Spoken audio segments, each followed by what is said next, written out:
This is Dead Serious, a show about short horror stories worthy of discussion. I'm Dead Pallet, inventor of Hazpats, hazmat suits that let you pet contagious dogs.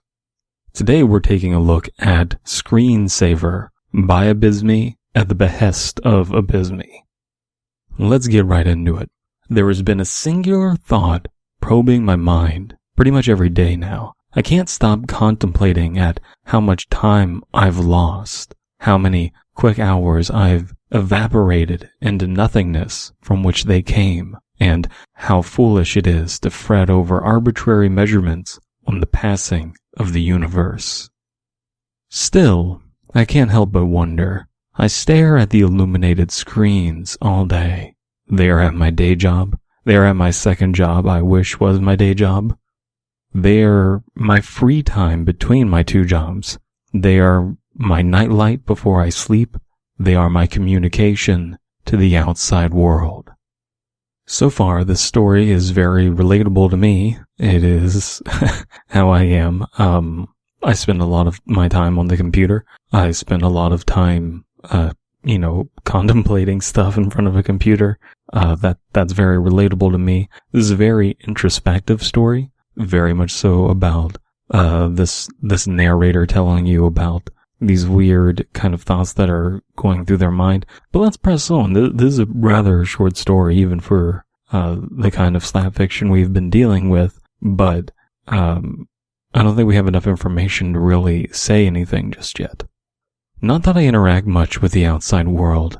Even if I had a partner, they'd undoubtedly would they undoubtedly would be simply a person to share with screens with. I think I had someone at some point, but it's difficult to recall.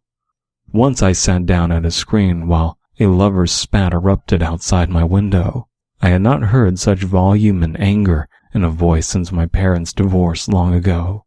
It was unclear how real the threats of violence being thrown back and forth were, so I erred on the side of doing nothing about the whole affair, just like the divorce. So it seems as though our narrator has the feeling of a lack of agency, like they're not connected to this world, like they're not really a part of the outside world, they can't influence it in any way, feelings of helplessness that, they couldn't do anything during the divorce, they couldn't do anything while potential domestic violence is going on outside. Those feelings of helplessness are something that I think, it's a crisis that I think a lot of people who are young go through. Again, not a whole lot of information, so let's press on. I later learned that one of the lovers killed the other. Crime of passion? I don't know. I haven't purchased food in a month. I haven't consumed anything other than water for a week. I bothered to consult a mirror about the first time in days this morning. And I was unnerved by the pallid husk staring back. Looking at the definition of pallid, adjective, of a person's face, pale, typically because of poor health, feeble, or insipid. Alright. So of course it's impossible to go an entire month, week, and in this case without eating food. Is it impossible? No, I guess it's barely possible. It's hard to subsist on food that wouldn't spoil, and they haven't purchased food in a month. Again, I think that a lot of people have these kinds of crises where at some point they'll get upset or depressed, feel as though they don't have agency in the world, and then, not eat and have those kinds of problems just out of depression or being upset, just feeling lethargic. So I think we've all been there at some point, even if we won't admit it to the world. I can't tend to my mental or physical health, but I still manage to pay the bills on time. I'm unable to place my memory of paying said bills, however. Maybe they were on an automatic system? Either way, the screens stay on. I know I mentioned sleep before, yet that has ceased being useful or necessary. It's difficult to sleep with the bright screens. Come to think of it, the screens aren't just bright, they're always on.